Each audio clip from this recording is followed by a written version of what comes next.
Haqiqa, salam alaikum, bonjour ou bonsoir les amis, j'espère que vous allez bien partout où vous vous trouvez.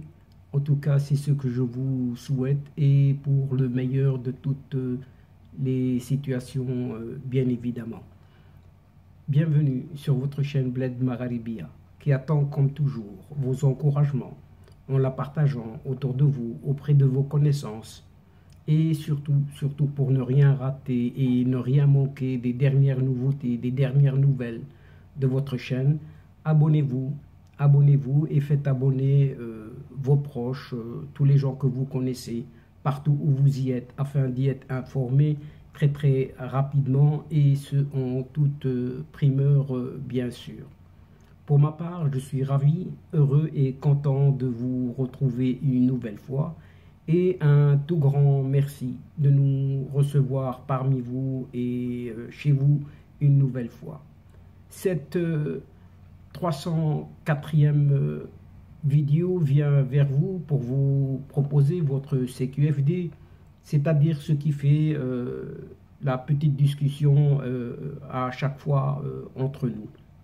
Et comme vous le savez désormais, le CQFD de votre Bled Magharibia, et oui, se consacre comme toujours à cette actualité nord-africaine, maghrébine, pour venir vous la résumer tout simplement, brièvement, en quelques petits mots, si ce n'est quelques petites phrases qui ont été dénichées ici et là de cette actualité justement.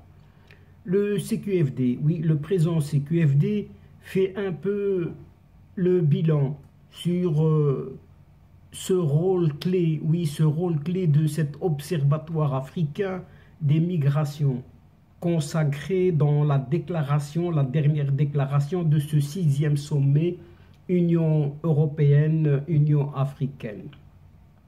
Et c'est à ce même sommet, justement, à ce même sommet de cette Union européenne, Union africaine, celui qui s'annonce, oui, celui qui s'annonce comme le chef du Polisario, a été boudé, oui, boudé par de partout et de tous, pratiquement, alors qu'il auto-organise, oui, il auto-organise entre eux des pourparlers juste entre eux, et avec leur soutien, ce président sud-africain.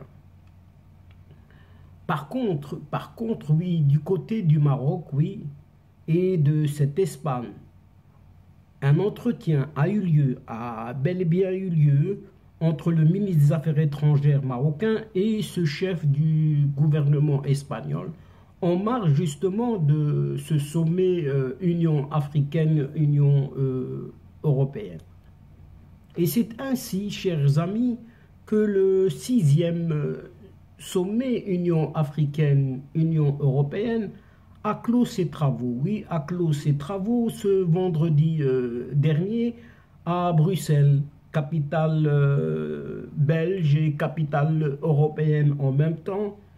Eh bien, ce sommet s'est clos par l'adoption d'une déclaration conjointe visant à consolider un partenariat renouvelé pour la solidarité, la sécurité, la paix et le développement durable. À cet égard, ce document final a souligné l'importance d'un partenariat renforcé et réciproque dans le domaine de la migration, oui, dans le domaine de la migration et la mobilité, ainsi que la nécessité de continuer à traiter tous les aspects des flux migratoires et de mobilité de manière intégrée, globale et équilibrée, dans un esprit de responsabilité et d'engagement commun. En tout cas, c'est ce qui est dit dans ce document. Les chefs d'État et de gouvernement ont réitéré l'importance d'une action conjointe et le renforcement des capacités.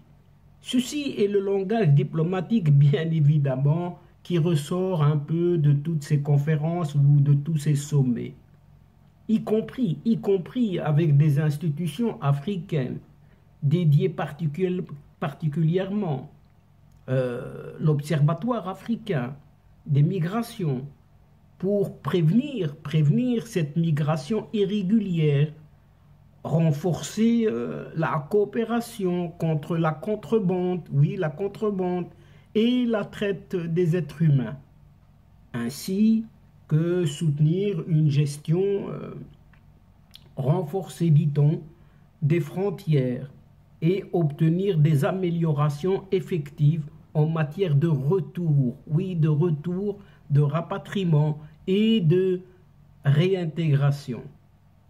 À rappeler aussi que cet observatoire africain des migrations est l'une des 2 propositions phares contenues dans l'agenda africain sur la migration que le roi Mohammed VI, rappelons-le tout de même, qui est le leader de l'Union africaine sur la question de la migration, avait présenté à l'occasion du 30e sommet des chefs d'État et de gouvernement de cette Union africaine en janvier 2018 déjà, et une déclinaison directe du pacte mondial de Marrakech. Par ailleurs, la déclaration conjointe de ce sommet Union africaine-Union européenne devra donner naissance à de nouvelles initiatives, dont un programme d'investissement européen en Afrique d'une enveloppe de plus de 150 milliards d'euros. Oui, vous avez bien entendu, chers amis, un programme d'investissement européen en Afrique d'une enveloppe de plus de 150 milliards d'euros. À cela s'ajoute aussi cette allocation, une allocation de plus de 450 millions de vaccins. Oui, 450 millions de vaccins anti-Covid au profit de cette Afrique. La mise en place d'un mécanisme en matière de lutte contre le blanchiment d'argent cette fois-ci. Avec également cette fameuse lutte aussi qui est toujours et encore annoncée à chaque fois en ce qui concerne le financement du terrorisme et une coopération renouvelée dans le domaine de la paix et la sécurité. Mes chers amis, cependant, toujours à ce même sommet Union européenne, Union africaine, a bel et bien démontré et montré en exhibant sa toute autre facette, une autre facette de sa médaille qui ne cache plus désormais, qui ne se cache plus, oui. Et on y voit dans cette facette de cette médaille, en effet, on y voit, après avoir été recadré par l'Union européenne, oui, par l'Union européenne, suite aux tentatives de surfer ici et là sur les vagues, sur sa participation, bien oui, sur cette participation de ce Brahim Ghali. Oui, on y vient. Brahim Ghali, eh bien, c'est ce Mohamed Ben Batouche. Oui, Mohamed Ben Batouche, sa participation à ce sommet Union européenne, Union africaine.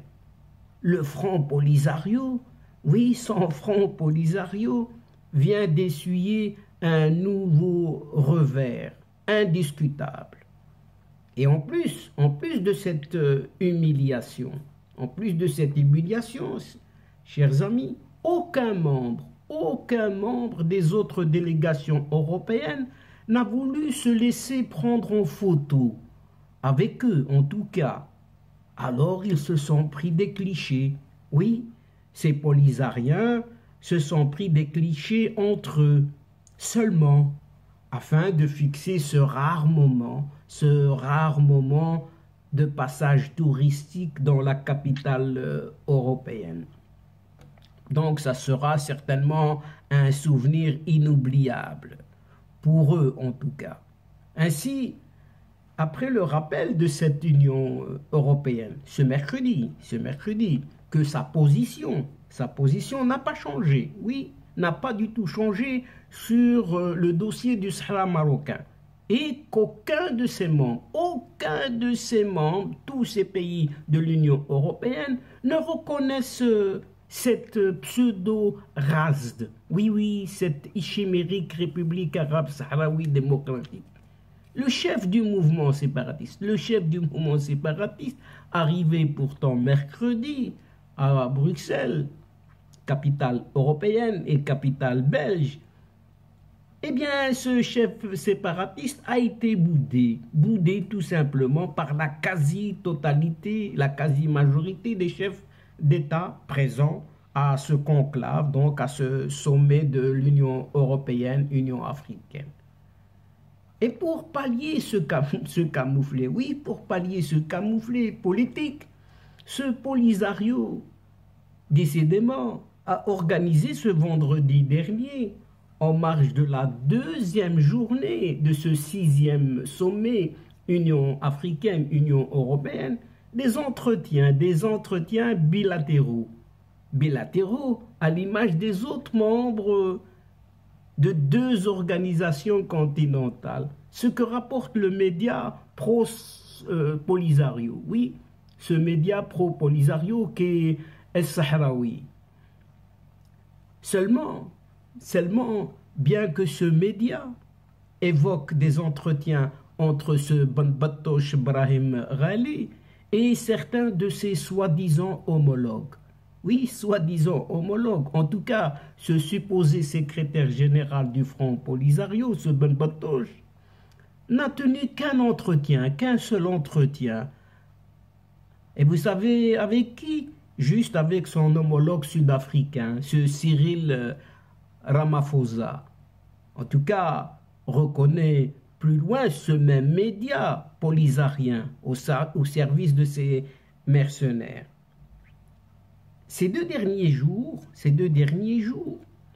ce front polisarien a multiplié les déclarations pour présenter sa soi-disant participation à ce sommet Union européenne, Union africaine, comme une victoire. Oui, il a tenu à le présenter à présenter sa participation comme une victoire, avant que l'Union européenne, interrogée sur cette question justement, n'assure mercredi que les invitations adressées aux pays africains sont du ressort de cette Union africaine et d'elle seule. Et toujours, chers amis, en marge de ce sommet, toujours de cette Union africaine, Union européenne, à Bruxelles, donc, le ministre des Affaires étrangères marocain, Nasser Bourita, s'est entretenu jeudi dernier avec ce premier ministre espagnol, Pedro Sanchez.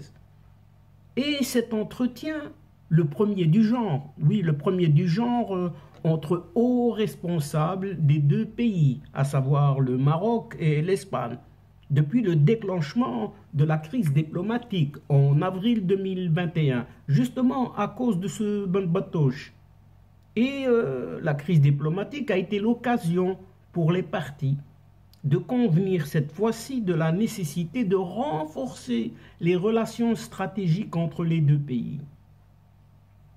Et dans une déclaration, nous avons tous les deux souligné la nécessité d'aller de l'avant dans cette relation stratégique entre l'Espagne et le Maroc.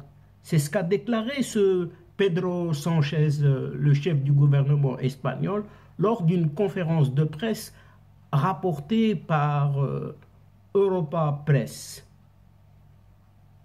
Pour l'Espagne, donc il poursuit, pour l'Espagne, le Maroc est un partenaire stratégique et nous voulons approfondir les relations bilatérales et en tant que membre de l'Union européenne et de l'Union africaine, a encore ajouté ce Premier ministre espagnol. Et lors de la même conférence,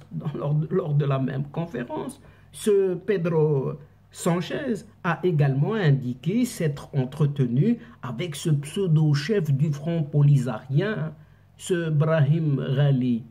Oui, désormais celui qui est connu sous cette identité algérienne de Mohamed Ben Battouche.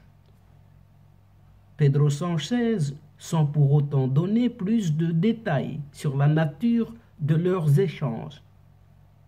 Le premier entre les deux hommes en tout cas. Les deux hommes, à savoir toujours ce Ben Battouche et Pedro Sanchez donc.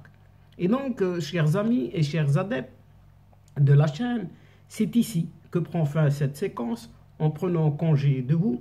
Mais néanmoins, nous espérons vous retrouver très bientôt avec un immense plaisir comme d'habitude pour vous relater d'autres thèmes, d'autres sujets lors des prochaines vidéos de votre CQFD, c'est-à-dire ce qui fait discussion entre nous à chaque fois. Merci pour votre confiance, pour votre fidélité, pour votre patience et surtout pour votre participation, de nous écouter et de nous suivre jusqu'au bout des séquences. Mais néanmoins, ne nous oubliez pas et n'oubliez surtout pas votre chaîne en l'aidant en vous y abonnant, très nombreux, de faire abonner vos connaissances, vos alentours, vos proches, le plus nombreux possible, et afin d'être informés très rapidement. Mais surtout, n'hésitez guère de partager au grand maximum autour de vous les séquences vidéo de votre chaîne. Pour moi, il ne me reste plus qu'à vous dire au revoir les amis. Al-Asdiqa, salamu alaykum wa rahmatullah wa barakatuh. À la prochaine fois et à bientôt. Ila liqa fi hissa ukhra, inshallah. Ma'a salama.